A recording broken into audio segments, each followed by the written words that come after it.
नमस्कार मित्रांनो, तर आज आपल्या मक्याला टिंजर फवारून घ्यायचं आहे की जे सिलेक्टिव्ह हर्बिसाइड आहे। तर हे सिलेक्टिव्ह हर्बिसाइड फवारताना आपल्याला आज आमच्याकडे कामगार मिळाले नाहीत गावात अजिबात। तर जिथं कमी तिथं आम्ही, त्यामुळे आता आपल्याला काय टिंजर मारणं काय थांबवता येणार नाही। त्यामुळे 3 पंप आणलेले आहेत। मी एक आहे, हा सोनू एक आहे, हा आमचा बाबू एक आहे। आम्ही तिघं मिळून आता फवारायला चालू करणार आहे। तर आपण ॲग्रोस्टार्ट आपण ज्वारी जी पेरली होती त्याला बघा, आपण ॲग्रोस्टारचं हे मारलं होतं, काय मारलं होतं, ॲट्राझिन। त्याचा आपल्याला 1 नंबर रिझल्ट आलेला आहे। ते तुम्हाला ज्वारीचा प्लॉट तुम्ही दाखवलेला पण आहे। आणि अजून सुद्धा त्यात अजिबात आपल्याला तण दिसत नाही। तण दिसते असं तण दिसतंय जे जाड पानाचं तण असते, जे असं एकदम फ्लेशी ज्याचं पान असते तसलं तण मेलेलं नाही। ते थोडंसं नॉर्मल आहे, पण आमच्या अपेक्षेपेक्षा खूप चांगला रिझल्ट आलेला आहे। तर आता आपण हे टिंजर म्हणून ॲग्रोस्टारचं आणलेलं आहे। तर हे आपल्याला आता औषध बनवून घ्यायचं आहे। 3 पंप आहेत, तर तिन्ही पंप आपल्याला आधी ह्यानी काय मारलंय माहीत नाही, मला पण काय आठवत नाही। त्यामुळे तिन्ही पंप आपल्याला पहिल्यांदा धुवून घ्यायचं आहे। तर मित्रांनो, आपण तिन्ही पण पंप एकदम स्वच्छ धुवून घेतोय पाणी आतपर्यंत टाकून, आणि त्याच्यानंतर ना पाईपीतनं पण थोडं पाणी काढून घ्यायचं आहे। कारण का ह्यात जर ह्यानी सिलेक्टिव्ह हर्बिसाइड मारलेलं नसलं तर आपली मका पण जळणार।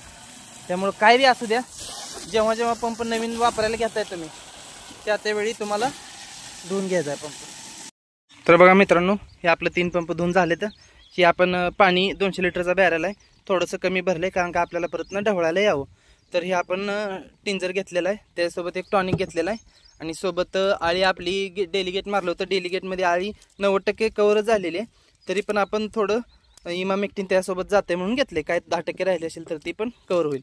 तर आता आपल्याकडे हे टिंजर आहे। तर सगळ्यात महत्त्वाचं हे टिंजर जे आहे हे काय करताना, मिक्स करताना सगळ्यात महत्त्वाची काळजी घ्यायची।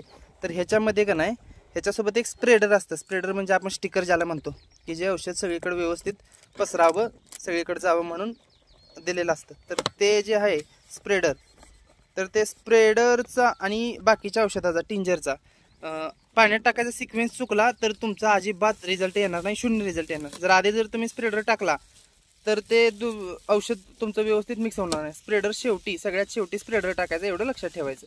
ओके, तर आता आपण काय काय टाकतोय तुम्हाला सांगतो। तर बघा, आता तुम्हाला मी सिक्वेन्स दाखवतो। तुम्ही हे पकडणार, थोडं हे पकडो। तर हे बघा, ह्याच्यासोबत त्यांनी ग्लोव्ज पण दिलेले आहेत, तर ग्लोव्ज वापरायचे शेतकऱ्यांनी। तर हे बघा, हे पहिल्यांदा आपल्याला हे जे आहे टिंजर, म्हणजे ह्यांचं ब्रँड नेम इंटायझर आहे, आणि आपण जास्तीत जास्त टिंजर म्हणून ह्याला ओळखतो। तर ह्याच्यामध्ये कंटेंट कोणता आहे, तर ह्याच्यामध्ये कंटेंट येतो टोपरामेझोन। ओके, टोपरामेझोन ह्याच्यामध्ये कंटेंट आहे। तर हे पहिल्यांदा ही 30 ml ची बाटली सगळ्यात पहिल्यांदा टाकायची। त्याच्यानंतर 2 नंबरला आपल्याला टाकायचं आहे हे इमामेक्टिन। त्याच्यानंतरला 3 नंबरला हे टाकायचं आहे हे टॉनिक। 4 नंबरला टाकायचं आहे ॲट्राझिन, आणि सगळ्यात शेवटी 5 नंबरला टाकायचा हा स्प्रेडर। ओके, ही अशी ह्यांची सिक्वेन्स आहे। तर त्याप्रमाणे आपण आता हे मिक्स करून घेणार आहे। तर मित्रांनो, आपली पलटण रेडी झालेली। घ्या रे एक पंप आणि मला वेग द्या।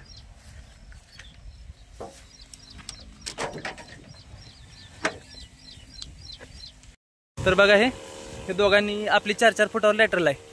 तर 2 लॅटरलच्या मधलं 4 फुटाचं अंतर आहे, ते एकाने घ्यायचं। तो 4 फूट घेईल, तो 4 फूट घेईल, आणि मी इथलं 4 फूट घेईल। तर आपल्याला असं फवारायला चालू करायचं आहे।